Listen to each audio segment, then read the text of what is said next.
All right guys, so you all know this car. This is my 96 GQ Patrol. I've had this car for 3 years now, and since I've got it, it's come a long way. We've done a lot of mods like you've seen, turbo, suspension, canopy setups, and it's all been going great, but unfortunately, it's gotten to the point where I just want to take it to that next level, and unfortunately, the only way to be able to do that properly is to start from scratch. And so in order to do it, I've gone and bought myself this. And so what we're going to be doing here is putting this body and this engine onto this chassis. Now, you're probably wondering, why are we doing this? Well, the main difference is this is a leaf sprung chassis and this is a coil sprung chassis. And there's a few reasons why you do this.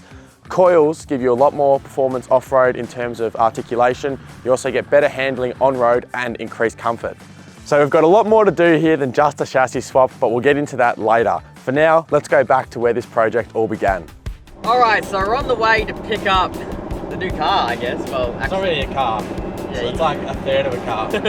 Yeah, so we've got a little bit of a drive ahead of us, but yeah, we're heading down there and hopefully it's all checks out and it's okay. It's kind of hard, you know, buying these parts on a whim. So. Yeah, because you got to bring a trailer. So yeah. It's like you either go there and with the trailer and you don't like it and you drive back, or...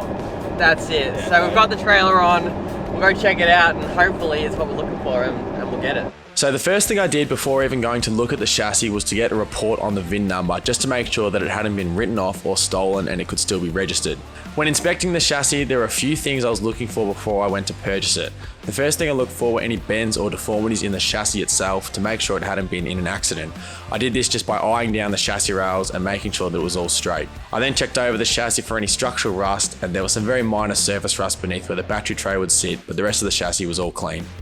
I wasn't too concerned with the condition of the diffs as I won't be using them for the build. With these things checked, I was happy to buy the chassis, and so we chucked some wheels on, loaded it on the trailer and towed it home.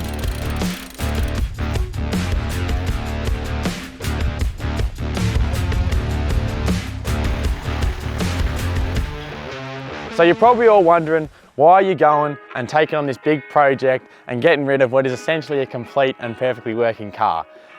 And so I do agree to some extent. There's nothing wrong with this car really, other than, you know, as you can see, a little bit of paint or whatever.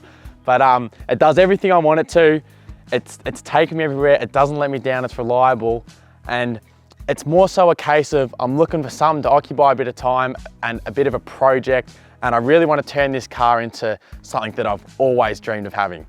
All right, so before we dive into what the plans are for this car, I just want to talk about a few of the little things about this car that bothered me and spurred me towards performing such a big project like this. So the first one, and it should come as no surprise, is the suspension. So this is a leaf sprung GQ, and although leaf sprungs have their place and their purpose, for what I do, I really don't need them. For one, I'm never carrying weight, and not to mention, as you'd expect, they're not as comfortable on the road. You lose clearance having under axle leaf springs and you don't get as much articulation. So they can be a limiting factor sometimes when performing off-road. Another issue that is sort of more specific to this car, you would have seen when I put the suspension in, that was like second-hand suspension for $200. And some of you may have noticed this car does sit on a bit of a lean. I think the driver's side sits about 100 mil lower. All my bushes need to be redone. I get wobbles when I'm driving on the road. It really needs to be overhauled and redone, and for the effort of doing a full new leaf spring suspension kit, I think it's just better off to start with something fresh and do it the right way. Another thing about this car that bothers me, and people tell me about this all the time, is the paint. Not to mention just that, but panels as well. I've got a few dinted panels, the bonnet's pretty average, my passenger guard is very average, and as you can see, there's a lot of surface rust sort of showing through and big areas of missing paint. And yes, you could respray the cab on it and do some panel beating or whatever. But by the time you think, oh, guards getting replaced, like cabs full redone, between that and suspension, and then not to mention too, I want to get a different tray, you can see why it makes more sense just to start from scratch. And so the first step in fixing all of those problems is sitting right here. So if you want to perform a leaf to coil cab ute chassis swap, the best way to go about it and the easiest way to go about it is to buy a factory coil cab ute chassis. That way you've got your tray mounts and your engine mounts exactly where you need them. Unfortunately, this method is going to be a bit more costly as they are hard to come by, and people usually want a good dollar for them. So what I've done instead is gone and bought myself this. This is a 1994 GQ Wagon Chassis, and I paid 500 bucks for it, which is pretty good for what you see here. And the chassis is all straight, and it's going to be the perfect base to build my dream car on.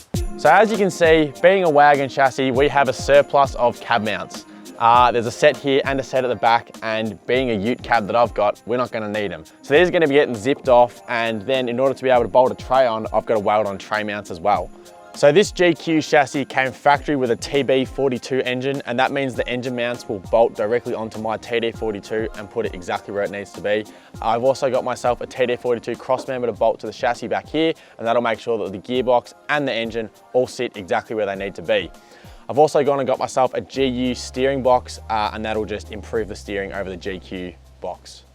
So as you can see, this chassis also came with a front and rear diff. Now the rear doesn't have a center, the front does, and this would pretty much be very perfect and usable for a GQ cab swap.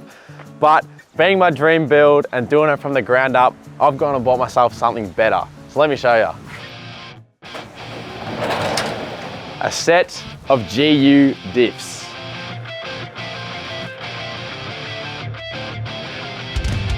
So I've gone and bought myself a set of GU H233 diffs out of a 2006 ZD30 Auto. These weren't cheap.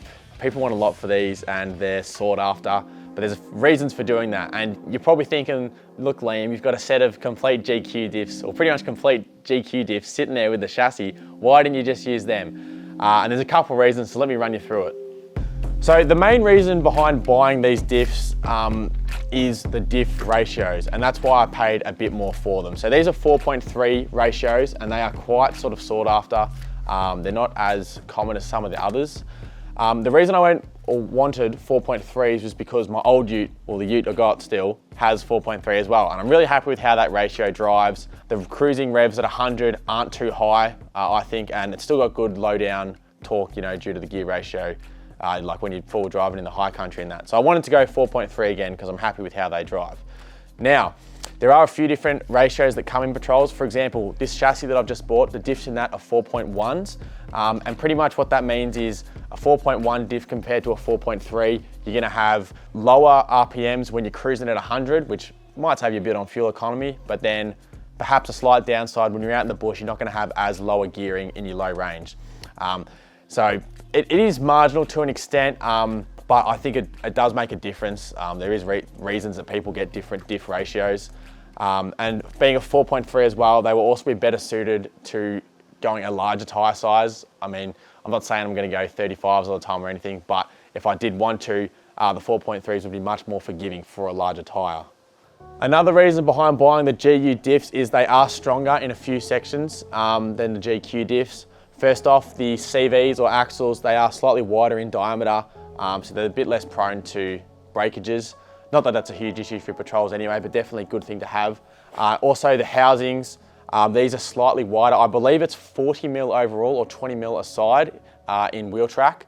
So obviously I'm gonna have to then change my wheel offset or the guards to, you know, still get that wheel track right within the guards. But yeah, definitely good to have anyway, just for balance and that sort of thing as well. And finally, the brakes. So yes, all patrols, wagons pretty much have discs, but these have twin pot calipers on the front. It's just gonna be a massive braking upgrade over my Leaf Sprung. I've tried best with the brakes and that, can't get them to work well, so I'm not sure what's wrong with it, but these are gonna work well, that's all I know. So huge bonus or huge benefit from the GU diffs as well, good brakes. And the other good thing about these diffs being complete, I've also got a tie rod with them, and he was also nice enough to throw in the drive shafts to suit as well, because differing lengths and that sort of thing. So yeah, we should pretty much have everything here we need to go. So we've got all the bits sitting here ready to go. So where do we start? Well, the first thing's gonna be pulling this chassis back. Now obviously there's a few things on here, fuel tanks and fuel lines and things that are gonna have to come off. I wanna pull everything off so I can give the chassis a good run over, like a good clean wire wheel, because we are going to be painting this. Also, the diffs, they need a few little things. Although they are clean, I'm probably gonna spray them as well. And then obviously they'll need the normal treatment, so wheel bearings. Also gonna be putting upgraded rotors on them as well as a few other little things. And then the idea is to sort of get those all ready to go, whack the suspension in, which we've got a few things coming for suspension as well, but I won't talk about that yet. And then essentially getting it into a rolling state with all the stuff underneath done. And with that sort of step out of the way, I'll be able to then take this car off the road and everything will be coming off pretty much. So the cab off, the tray off, and then engine and gearbox out and swing it straight over onto this. And yeah, and then it'll be, you know, cab's got to come off and bring it over and respray the cab and then build a tray, and there's just a lot to do. So we'll start with the first steps. We'll get that stuff done and then we can keep progressing, but it's going to be an awesome build, and yeah, I just can't wait to get stuck into it. So let's not waste any time stuffing around and get started. So that's pretty much the plan for this car. Now, I'd love to hear your guys' opinions, thoughts, recommendations, whatever it may be on this car, because I'm going to need all the help I can get, and I want to make sure I do it right the first time. So leave your suggestions down below, and while you're there, make sure you like this video and get subscribed, because this is going to be one hell of a project and you're not going to want to miss it. Cheers, guys.